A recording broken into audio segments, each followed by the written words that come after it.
Will the Republicans cut fat-ass 45 loose to save themselves? Probably not. Joe Biden might win the White House simply because he's not fat-ass 45.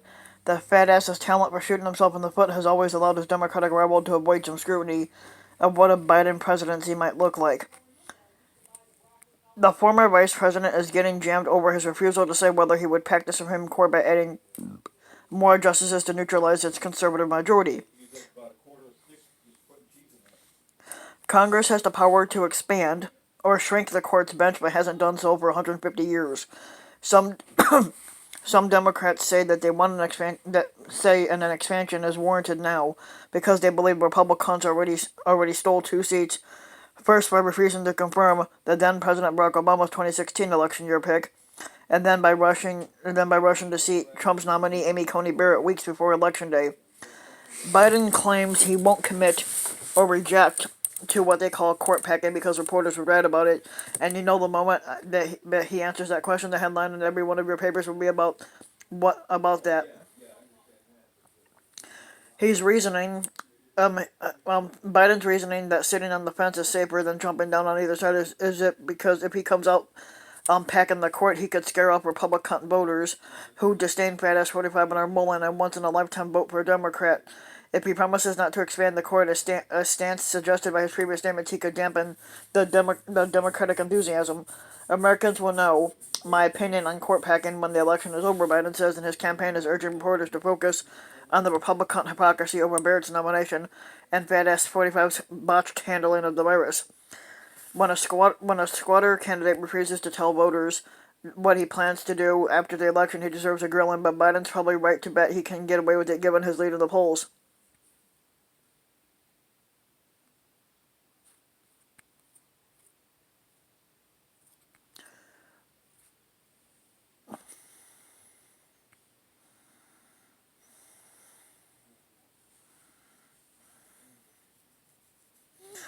After the email version after the email version of Meanwhile went out on Monday night, Biden slightly shifted his position, saying that he is not a fan of court packing, but reiterated that he would refuse to be goaded into discussing the question by Fat Ass 45.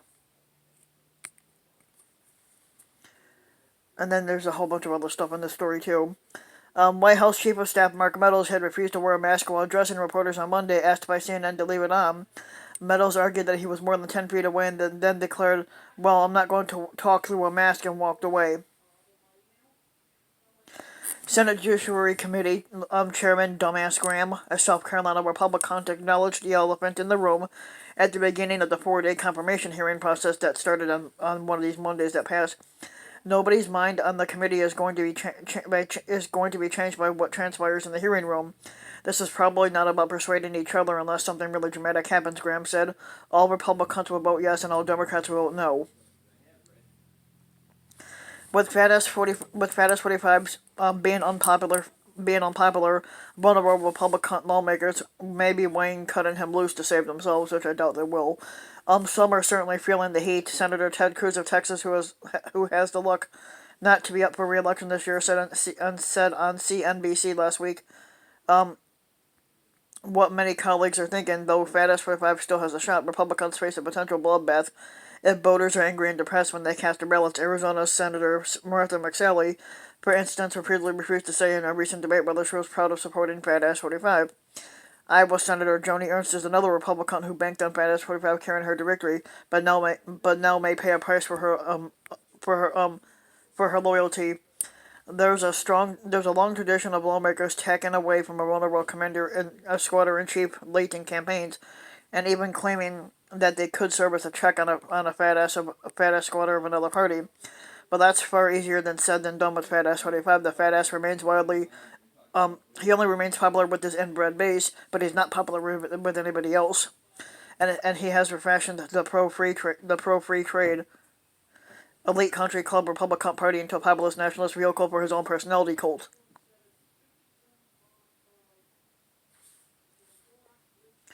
Senators who repudiate him will get more than an angry tweet from the fat ass. They simply can't win their seats if the fat ass army doesn't show up to support them. And since the Republican Party let the fat ass take a wrecking ball to the rule of law, dumping him now would hardly be credible. On the other hand, showing loyalty to Fat Ass 45 could spark the ire of every voter who thinks he's made America worse, which he has. The men accused, actually, no, sorry, I just skipped the whole line, sorry.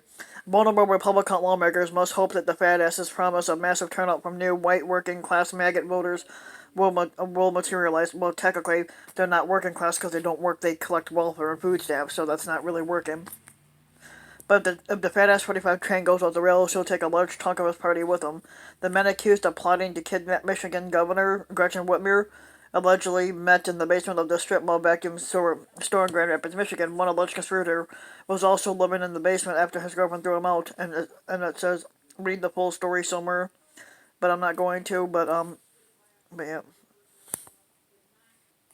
But if you like the video, give the video a like and subscribe to my channel, Random Mike, and also hit the notification bell so that you'll be notified when a new video comes out. And thanks for listening.